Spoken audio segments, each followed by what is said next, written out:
Before we start, I want to say something. Oh, cold opening, Gav. Okay. Yes. I would like to ask our followers to pause the recording, go to their social network, and tell all of their followers, friends, colleagues, family, about Gavin M's podcast. Because, we need to spread the word. Sure, Gav. We want everybody to enjoy Gavin M's How to English podcast. And we want to encourage more listeners, readers, contributors, and other fabulous teachers and learners of languages to join us in the show. Well, you've certainly got their attention with that opening, so I hope it's going to work. In that case, 3, 2, 1. Welcome, everybody. This is How to English. Teach and Learn with Gavin M. It's a podcast about teaching and learning English as a foreign language. All opinions stated are personal and references will be given when necessary.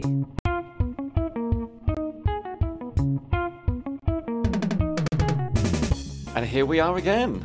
Is this a warm opening now? We are now safely into the fuzzy warmness of Gavin M's podcast, where we are literally going to teach and learn through the show. With ourselves. Yes, we are. And it's a very cosy place. I've got my cup of tea, I've got my comfy chair, and I've got good company. And we're going to be joined by another fabulous person. So let's go. Today's episode, is called Experience. And are we going to be talking about our history, lives? What kind of experience are we going to be talking about? We are going to listen to another teacher talk about their experience, and we're going to break it down and have a good old chinwag about experience. So this could be about the experience of learning English, teaching English, and all of the things that might encompass. So let's begin today with our special featured guest teacher and learner, who is Felipe. He comes from Brazil and has a fantastic social media presence on both TikTok and Instagram. And you can find him on TikTok at Inglés com Felipe or on Instagram, Inglés com Felipe1. And he's going to talk about his own experience of how he became a teacher and his fun and motivating method of teaching English to his students. I'm really looking forward to this one, Gav. And so shall we have a listen? Here we go. What's up, guys? How are you doing today? Well, first of all, thank you so much for having me on your show. I really appreciate the invitation. And congratulations on the work that you're doing. I'm sure you're helping a lot of students, a lot of English learners around the world. And I saw that you guys have the audio script for the show, and that's really cool. As an English learner myself, I think that's really helpful. And for sure, I'm going to recommend that to my followers and to my students. So great job, and thank you again. So just a brief introduction. My name is Felipe Coelho. That's Felipecoelho. Funny fact, Coelho means rabbit in Portuguese. But that's a common name here in Brazil. I'm from Brazil, from a city called Fortaleza. That's in northeast of the country. And it's a city by the ocean. It's really pretty. You guys should visit when you have a chance. But basically, I've always been passionate about English. English is not my first language. Portuguese is. And I've always liked learning the language, but I've never had a guide or someone to guide me in this process and make it easier for me, or just giving me some tips about pronunciation or expressions or things to say and cultural aspects of the language. I've never had that. And when I was learning, there was no YouTube, there were no apps or any tools that are so available nowadays, and it makes it easier for someone who's learning English. And like podcasts like yours, I wish I had something like that when I was learning. So basically, that's one of the reasons that I became a teacher, because I wanted to be that person to my students, to bring my experience, because I believe English is a lot about experience with the language. I've lived in the U.S. for 7 years. I went there to New York City to study business management. I graduated from the King's College, New York City. It's a small school. Used to be at the Empire State Building. Now it's in the financial district. And I that was like one of the best, if not the best, experience I've ever had in my entire life. It was so life-changing. It was something that changed me really forever.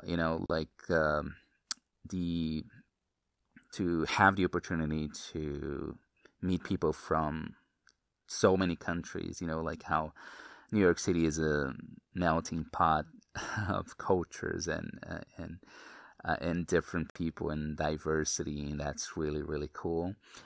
I've made many friends there, and really like getting better at English really opened so many doors for me, and I'm so thankful for that experience and for really having this language as a tool for me to achieve so many things and so many dreams, really. And that's something that I like to bring to my students as well. So I study business management in school, and I worked in the area for a couple of years in the United States. And when I decided to come back to Brazil, I wasn't happy there. I wasn't happy at that job and doing what I was doing. And when I came back to Brazil, I decided I wanted to do something that I really love. And English, to me, was the number one thing on that list. So I made that choice knowing this wouldn't bring me much money, because, like if you are a teacher at a school, you're not going to get much money. So I did that for a while, got some experience. And after that, I started having my own students, my own private students, one-on-one classes. And basically, that's what I've been doing for the past 10 years, I believe. I also do some translation freelance services on the side, and I really enjoy doing that as well. And a year and a half ago, I started my TikTok account and, was posting consistently every day. And then, little by little, it started growing. And I also started my Instagram account. And I just wanted to have fun with it and showing common mistakes that we Brazilians make when we are learning English, and mistakes that I have made myself in the past. And I think people started relating to that. They saw themselves in me, like being in embarrassing situations and making certain mistakes. And I think people could see themselves in those videos. And so the feedback I got was that people were learning, but also they were having fun. And that really showed me how important it is, not only to teach, but also but also not take yourself too seriously, just have fun in the process, because I think a lot of people are struggle with learning that, learning English, learning a second language. Sometimes they have to do that because of work and because their job requires them to, and that sometimes give them stress. And I try to remove that part and then to show people that it can be fun, it can be funny, and it's okay to make mistakes. We always make mistakes, and you can laugh at them, and that's okay. So in my classes, there's no secret or anything. Like, I just try to make my classes flow as naturally as possible, and I try to make them not about me, but about my students. They are the star of my classes. It's all about them, their lives, their interests, what they do, and what they like to do. And I have them run the show, and I show them, and not really me, but they do that themselves, that speaking English can be something that's natural, something that it doesn't have to be stressful. It can be, you can talk about light stuff, and you can just basically what I do is to normalize speaking English. A lot of times my students, they come to me like really tense, and then being very insecure, and then thinking that their English is not good enough, and that they make mistakes, and that they are not they are embarrassed to speak. And then I just show them by having regular conversations with them, and of course, like bringing some material, and then teaching them some grammar lessons, and also like giving them the necessary corrections, which I think is really important. But also just normalizing the conversation, and then they start seeing that, wow, I'm having a normal conversation with someone. And, even though I make some mistakes, and even though it's not perfect, but the other person can understand me completely, and then there's, the communication is flowing. Basically, that's what I do. And I get a lot of results from that. I get happy students, and students who understand that they understand the importance of practice, of doing their part, doing their homework, and just like immersing themselves with the language, because the more you do, the more normal it becomes, and it's not just a big deal, and they start seeing that it's not a monster. It's not something that is scary. It's just, you can do it. Anyone can do it. You just so I'm sort of a therapist sometimes, because I help them work through their insecurities, and like their sometimes feelings of embarrassment, and then I have to just be there and listen, and I think that calms them down and makes them relaxed to really just flow with the conversation, and then I believe in the power of doing. Like, you want to learn how to do something, you just do it, and and I think that's true with English.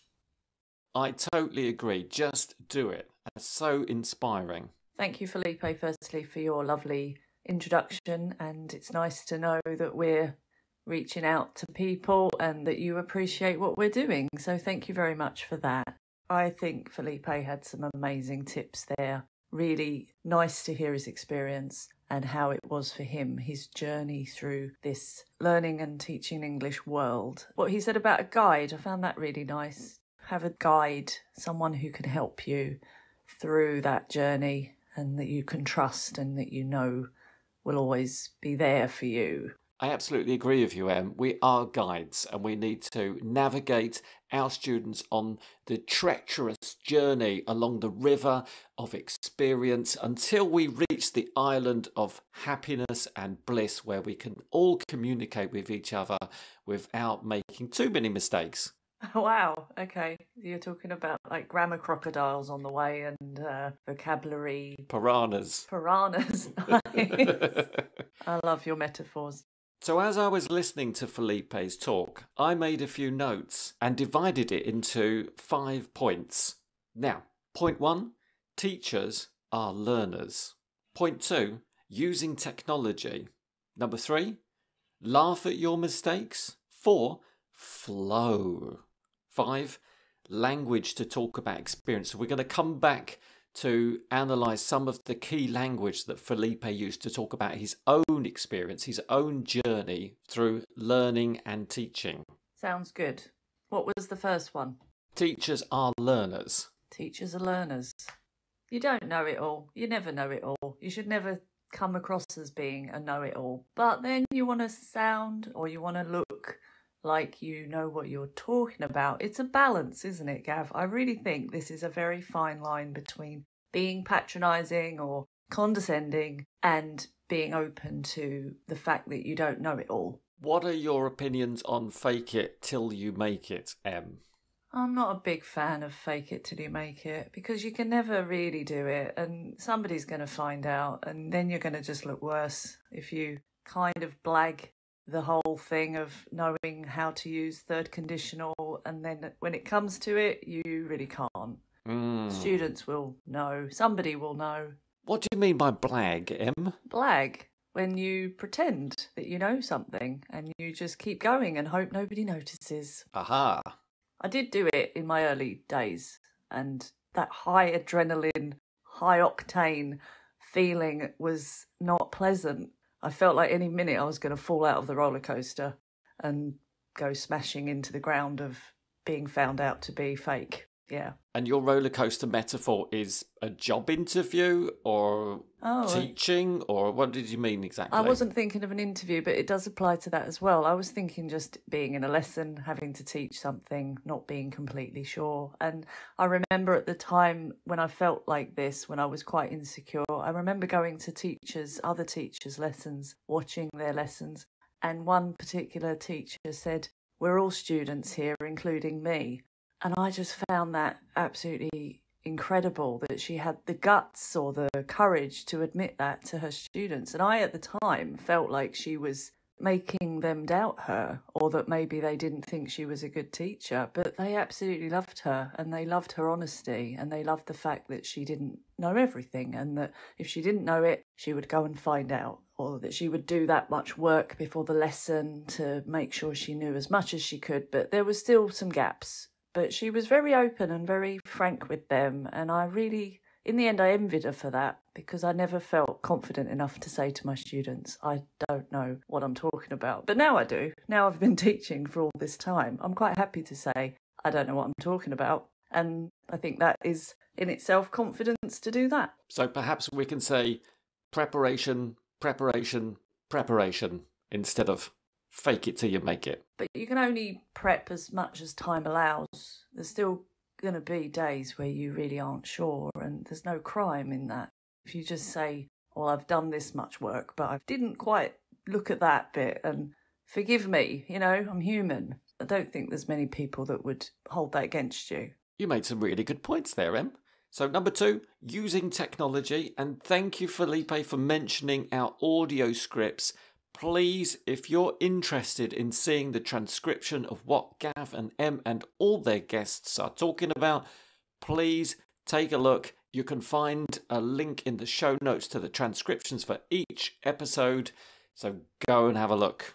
So Felipe is very present on social networks, Em. He uses Instagram and TikTok especially He's got over 6 million likes, which is incredible. In fact, Em, I'd quite like to show you one of Felipe's videos, and maybe you can explain to us what is so appealing and captivating and educational about Felipe's posts. Nice. All right, so when you're coming to New York, we miss you here. Como é que fala que eu tô sem grana em inglês? Broken. Sorry, I'm broken. You're broken. What do you mean?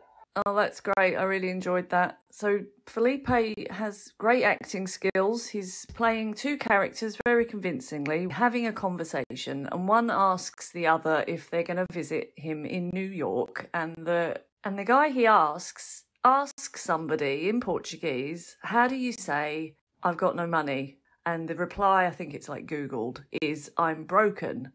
Felipe then explains that broken isn't the right word, that you should say I'm broke. And then he gives a lot of different phrases that all mean the same thing, and they're amazing and very idiomatic. It's a really clever way to engage your students, because you might naturally go to a translation app and see what this expression is, and it might come up with the wrong word. And then if you use that wrong word, the other person's going to think, what? That doesn't mean what you're trying to say. And Felipe finds a great way to explain to us our mistake and what we can say instead. It's very memorable. And also just the difference, because you might think, well, that's close enough, isn't it? Broken. But it is very, very different. So that takes us immediately into part 3, which is laugh at your mistakes. And Felipe's sketches are exactly this. We can reflect on the mistakes that we make, and we can learn from them, and we can enjoy them. They are quite funny. I know sometimes I hold back from laughing at my students because I don't want them to feel uncomfortable, but sometimes they do laugh at their own mistakes, and it's okay. It's just fun. So if they laugh, you can laugh with them, but I wouldn't laugh before they laugh. I think that's cruel. Yeah, you have to be very careful. I have had to kind of hold my face in my hands and just say, I think you need to phrase that differently, because that means something very different in English. Yeah. So part 4 is flow. Now, what did Felipe mean about the flow of the lessons? I think when you're in it, you're not really aware of being in a lesson. You're not really looking at the clock, thinking about after the lesson what you're going to be doing, or thinking about anything else, really. You're just in the moment, aren't you? And it's all working, and it's easy, and it's enjoyable. These are all very important, but very difficult to achieve if you force them.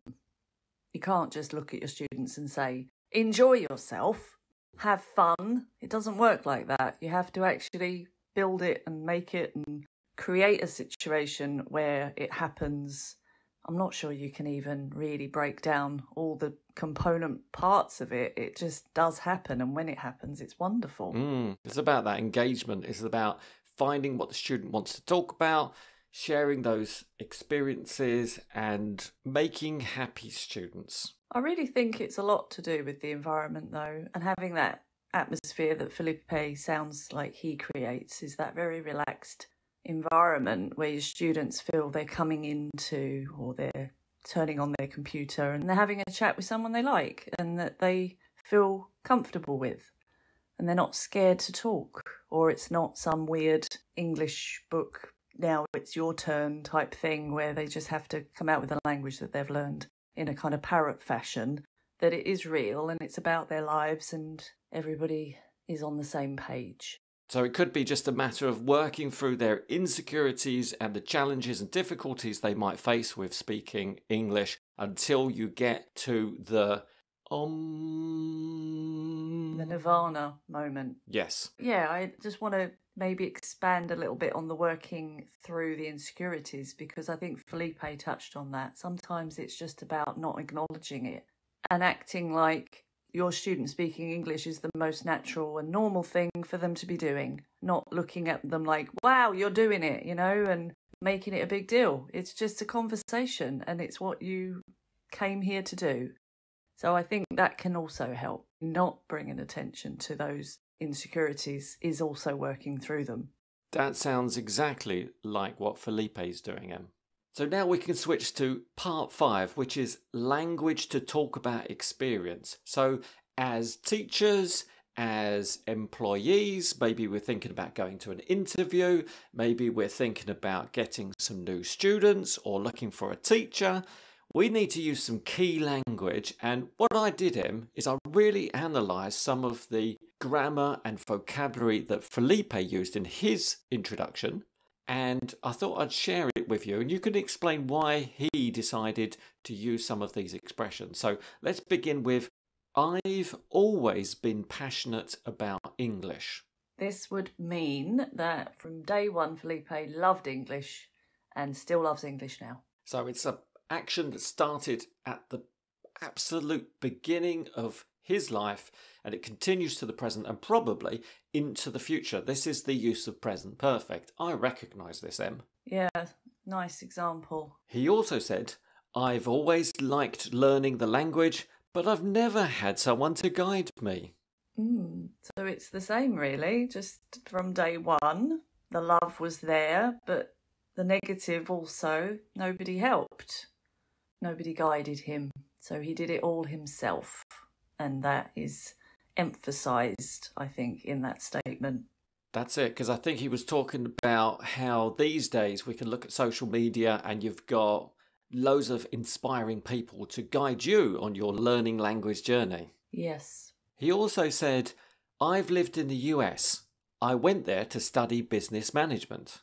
So that experience happened in the past, but he brought it with him now. He uses it. It's there still, relevant now, every day. And specifically, he mentions, I went there to study business management. So this gives us an idea that he has some real insights into teaching and learning business skills.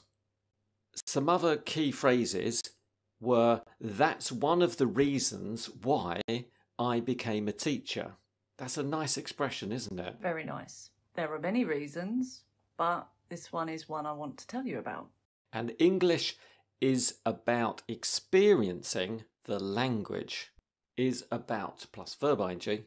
This makes it more like a thing that you can actively participate in. So by using English, you will improve your skills. I think I agree with Felipe there. Totally. Now, Em, I've added a couple of sentences. We might want to say, I've been working in education for over 15 years now, so why would we use this? You would be highlighting the length of time that your job has lasted and that the experience you have is building your knowledge and making you more informed. Yeah. So you're using present perfect continuous, especially with verbs like working, living, developing, improving. But remember, Em, don't use present perfect continuous with state verbs. No, you can't say, I've been knowing English all my life. Exactly. Other verbs might be to like, to enjoy, to be. That's it. Be careful with those state verbs in the continuous form. They just don't work. Moving on then, I was so inspired by the quiz that you gave me during episode 7. Do you remember that one? EdTech. That's it. I have made my own quiz for you using Quizzizz, QUIZIZZ.com, and prepared some questions for you to answer, all on the language of experience. So talking about your own experience, about your work or your personal life. And these are some of the expressions and phrases that we might use. So let's begin. Question 1. Now I'm going to read a sentence. There is a gap and there is a multiple choice preposition answer. So listen carefully. I've got wide experience, blank, the corporate teaching industry. I've got wide experience, blank, the corporate teaching industry. Do you want to hear the choices? Yeah. At, with, on, or in? It's actually quite hard. I think it's in. Can you give me the sentence? I've got wide experience in the corporate teaching industry. Let's have a look.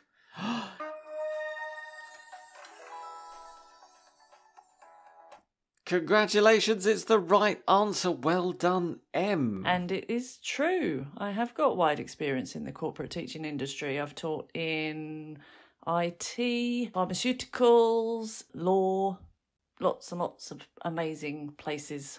So that's a great phrase for you to use when talking about your experience. Before I ask the next question, Em, give me some collocations with the word experience. I don't know why the first one I think of is a lack of experience. That says a lot about me, I guess. But yeah, a lack of experience. What does it mean, Gav? Not having enough for that required opportunity. Yeah, which you could argue is just another opportunity to learn more. You could continue the sentence with, I have a lack of experience in something, but I'm going to learn about it. Or you could not use but, and you could say, and that's why I would like to work for your company, or I would like to study on your language training course. Yes, that's good, actually. And as a linker rather than but. Good point. Any others? I would say buckets of experience. Buckets? That Yeah. sounds very informal. It is. Buckets of experience, like lots of experience. The same is an abundance of experience,